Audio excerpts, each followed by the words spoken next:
Ok, vous connaissez sûrement la thalassophobie, cette phobie de l'océan et des profondeurs obscures, pour laquelle Internet a une véritable passion.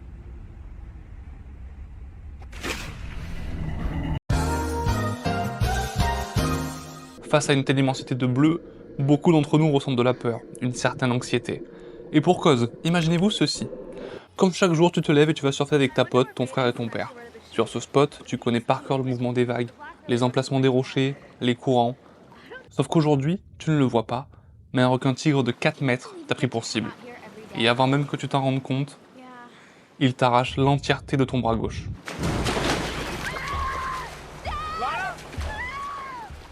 Cette histoire, c'est celle de Bethany Hamilton. Et pourquoi je vous en parle? Parce qu'après cet événement, Bethany aurait pu développer une thalassophobie, elle aurait pu être traumatisée et ne plus jamais mettre un pied dans l'eau. Sauf qu'elle n'a pas arrêté de surfer, bien au contraire. Elle a fait ce que tout surfeur chevronné aurait fait à sa place. Elle est retournée à l'eau. Mais pas comme vous le pensez, elle est retournée à l'eau pour aller dompter les plus grandes vagues de la planète. Bienvenue au cœur d'une compétition hors norme, où hommes et femmes défient la nature avec style. Bienvenue dans un royaume d'adrénaline, bienvenue dans les Big Waves.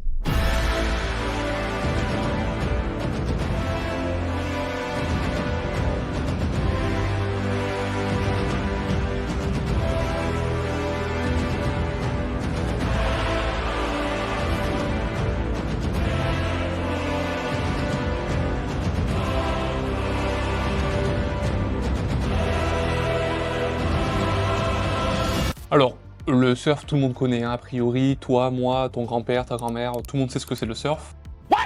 C'est une discipline au JO depuis le 2016, et ton petit cousin a sûrement déjà fait un stage dans la côte basque. D'ailleurs, j'ai moi-même une petite planche qui me sert de déco. Attends. Si elle est pas belle, cette planche. Et pour la petite anecdote, en fait, ce que les gens savent moins à propos du surf, c'est d'où ça provient, comment c'est né, et surtout comment l'amour des grosses vagues a débuté. Parce qu'on décide pas du jour au lendemain de surfer une vague de 20 mètres de haut, hein. Enfin, sauf Big Z, si vous avez la ref. Retour vers le passé. En 1778, sur les côtes hawaïennes, à bord du HMS Endeavour, un certain James Cook check le rivage et les côtes.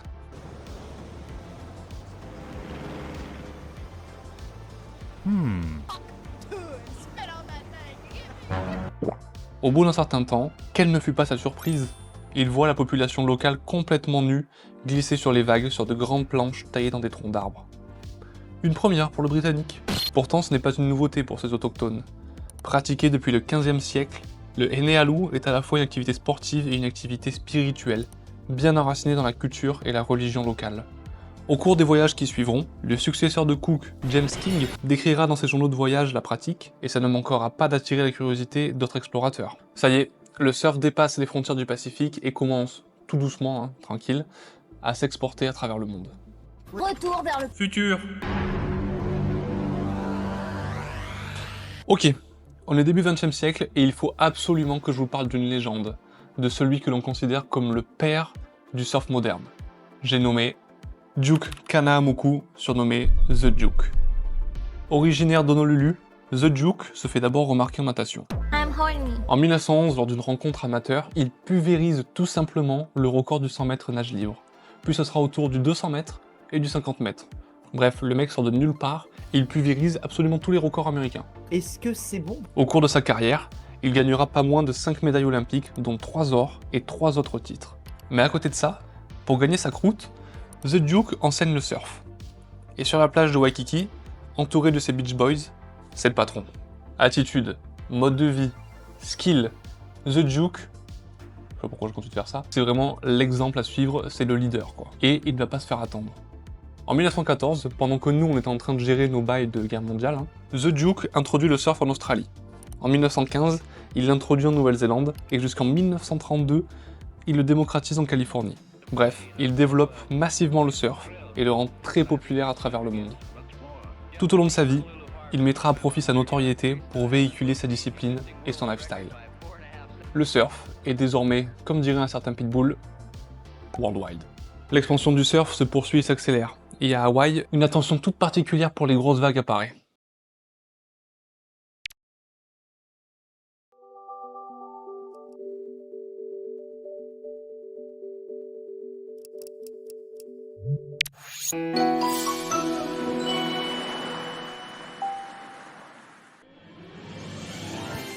Ok, voici quelques-uns des spots grosses vagues les plus connus. Honolulu Bay, entourée de champs d'ananas et de falaises abruptes, cette baie accueille notamment le Championship Tour féminin de la WSL, qui est l'organisme qui régit globalement tout le paysage pro. Maalaea. Normalement, la saison des grosses vagues dure tout au long des mois d'hiver. Ici, c'est toute l'année. Halewa. Avec un récif en forme de V et de gros close-out, il faut être sacrément couillu pour aller surfer les jours de grosse houle. Sunset Beach, l'incontournable. Aussi appelé Pomalu, soit pris par surprise, ces vagues vénérées et irrégulières abritent de nombreuses compétitions. Pipeline, sur la côte nord. L'une des vagues les plus célèbres du monde. Puissante, quasiment cylindrique, redoutable, elle est aussi exceptionnelle que mortelle. Elle offre un spectacle grandiose et des tubes de folie, mais malheureusement, elle prend aussi des vies chaque année. Et pour finir ce tour non exhaustif, nous avons Jaws, à Peha'i. Mais on y reviendra plus tard à cette vague. Cet engouement des grosses vagues pousse aussi la technologie à s'adapter. Et oui, elle est loin l'époque où The Duke surfait avec une planche de 5 mètres et qui pesait plus de 52 kg. Qui plus est, ce mec-là, déjà je sais pas comment il faisait pour surfer avec une planche comme ça, et parfois il avait aussi une femme sur les épaules. Bref, autant vous dire que c'était un crack monumental. Aujourd'hui, on ne surfe plus torse nu, mais avec une combinaison en néoprène, inventée par le légendaire Jake O'Neill. Les planches de bois ont été remplacées par des matériaux composites, tels que le polyuréthane ou l'époxy. Et je vais pas rentrer dans les détails, mais façonner une planche de surf, c'est véritablement concevoir un objet d'art. Il y a vraiment de nombreuses caractéristiques qui composent une board, et jouer très légèrement sur chacune d'entre elles conduit à des résultats diamétralement opposés. Ce qui est d'ailleurs un gros avantage pour les surfeurs, car ça leur permet d'avoir une board spécialement conçue pour leur style, leurs conditions de glisse, leur objectif, leur performance. Alors, que choisissez-vous ? Est-ce que vous êtes plutôt longboard, descendant direct des planches traditionnelles, pour plutôt une glisse plaisir ?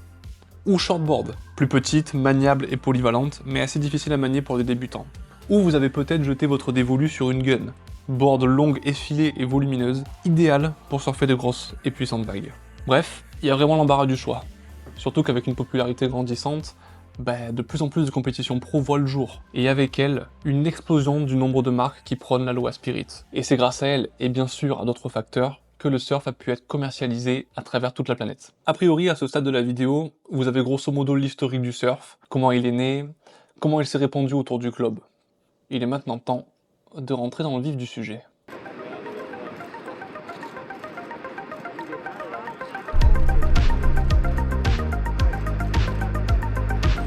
C'est bien beau d'avoir des spots de fou, des combis et des boards de fous furieux, mais pour rider de véritables murs d'eau, ça suffit pas du tout.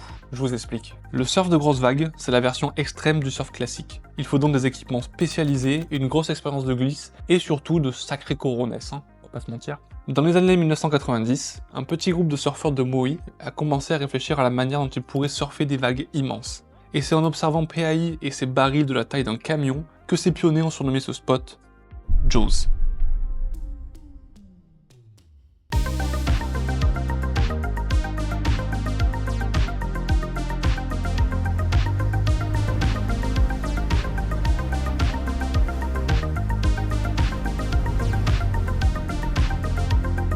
Le problème, c'est que ce spot est un peu différent des autres. Pour surfer une vague, il y a plusieurs étapes à respecter.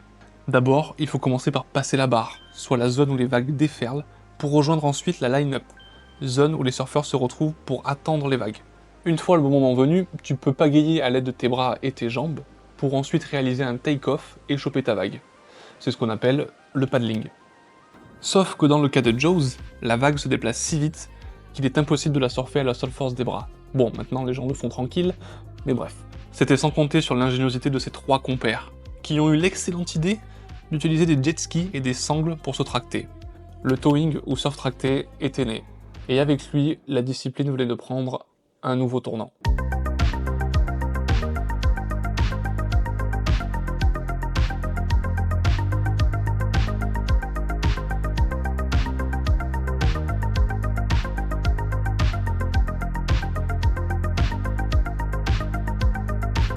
Les jet skis font désormais partie intégrante de l'équation, et ils sont même vitaux car en plus de tracter des surfeurs, ils assurent surtout la sécurité. Et oui, quand tu wipe out et qu'un rouleau de la taille d'un camion citerne te tombe sur le coin de la gueule, t'es bien content que quelqu'un vienne te ramasser direct, avant que la deuxième vague vienne te shutdown. La recette du surf de gros est donc toute faite. Planche ultra performante, combi sophistiqué, gilet gonflable, jet ski et rider ultra déter. Il en fallait pas plus pour que la WSL homologue la catégorie Big Wave, la plus extrême et vertigineuse discipline de surf, est lancée. Kelly Slater off this wave. He grabs the wall. He pulls in. He's coming out. He likes it. And he is looking to back up at 6.67. We're still waiting on numbers to drop for John Florence. Alors comment ça se passe une compétition de cette envergure? Déjà, il faut un lieu, et préférentiellement un lieu avec les vagues les plus abruptes de la planète. Allez, suivez le guide.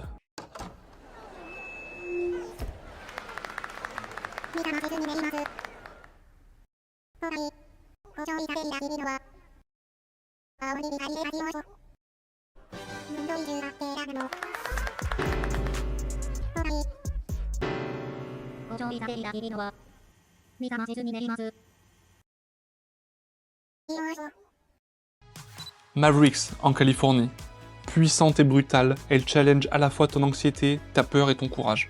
La raison? Une eau brune trouble, un récif plein de grottes sous-marines où tu peux rester coincé si tu chutes, et la cerise sur le gâteau, la présence bien réelle de grands requins blancs. Quand je vous dis que les riders sont vraiment ultra déter, je rigolais pas. Hein. Jaws, waouh, la vague parfaite. On en a déjà parlé, mais on s'en fout. Mythique, lourde et très demandante niveau skill, arriver à la dompter, c'est potentiellement rider le plus beau tube de ta vie. Mais attention à pas te faire briser les os. Nazaré au Portugal. C'est simple, c'est la maison des Guinness World Records. Pouvant atteindre jusqu'à 30 mètres, ces vagues gigantesques sont le sanctuaire des surfeurs les plus aguerris.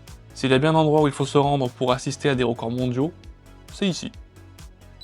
Te Aupu, à Tahiti. Moins haute que ses consoeurs, elle compense en puissance et en épaisseur. Spot extrêmement dangereux en raison d'un fond corallien se situant à quelques dizaines de centimètres sous la surface, vous pouvez quand même assister à des spectacles légendaires, comme en août 2000 lorsque l'air d'Hamilton passe à un tube de la dimension d'un hangar.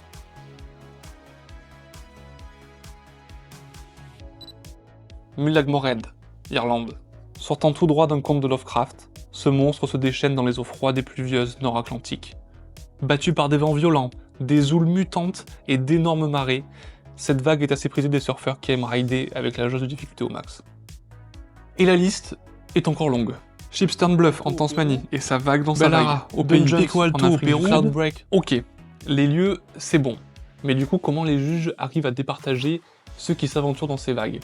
Parce que, à part dire il ou elle est en vie, bravo. Bravo.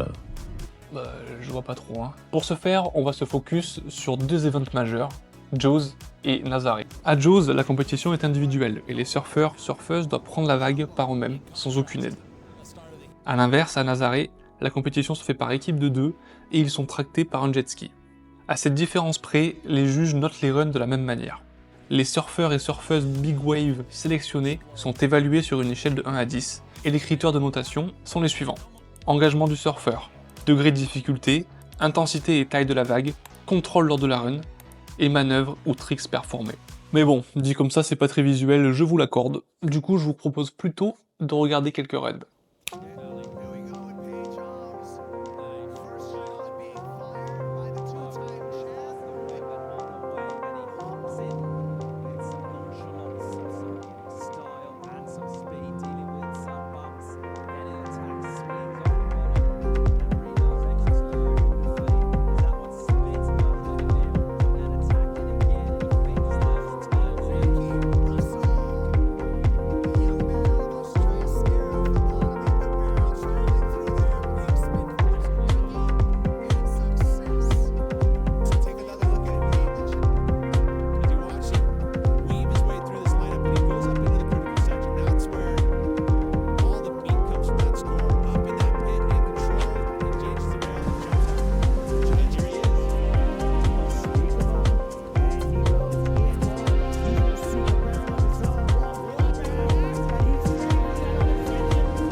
Voilà, ça vous donne à peu près un ordre d'idée d'une run et des notes associées, en sachant que je vous invite vraiment à aller voir les replays des compétitions, que ce soit sur Red Bull TV ou sur le site de la WSL. C'est vraiment très bien retranscrit, c'est super impressionnant, et on se prend très vite au jeu. Moi, pendant les recherches de cette vidéo, je sais pas combien de compétitions j'ai pu mater, hein. Donc vraiment, allez checker si vous en avez l'occasion. Bref, vous l'aurez compris, le surf de grosses vagues, c'est une discipline extrême, fascinante et impitoyable, où une poignée d'hommes et de femmes se risquent à surfer des montagnes d'eau pour leur plus grand bonheur. Et pour finir cette vidéo, je propose qu'on se fasse un peu plaisir, et qu'on mate ensemble les meilleurs highlights en compétition Big Wave de ces dernières années. Vous avez le cœur bien accroché? Alors on est parti.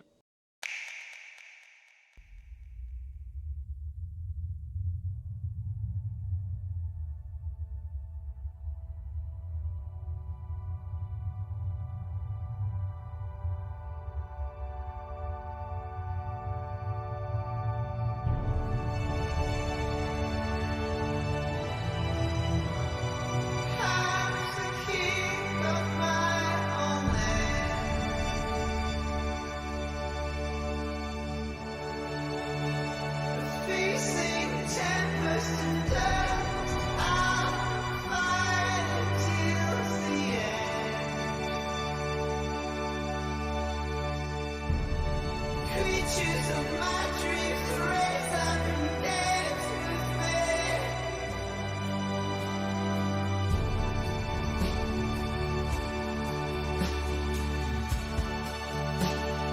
Now and forever, I will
Et si vous vous demandez pourquoi surfeurs et surfeuses continuent à rider de la sorte encore et encore, eh ben je vous répondrai simplement avec une citation de Phil Edwards, qui fut le premier humain à rider Pipeline à Hawaï.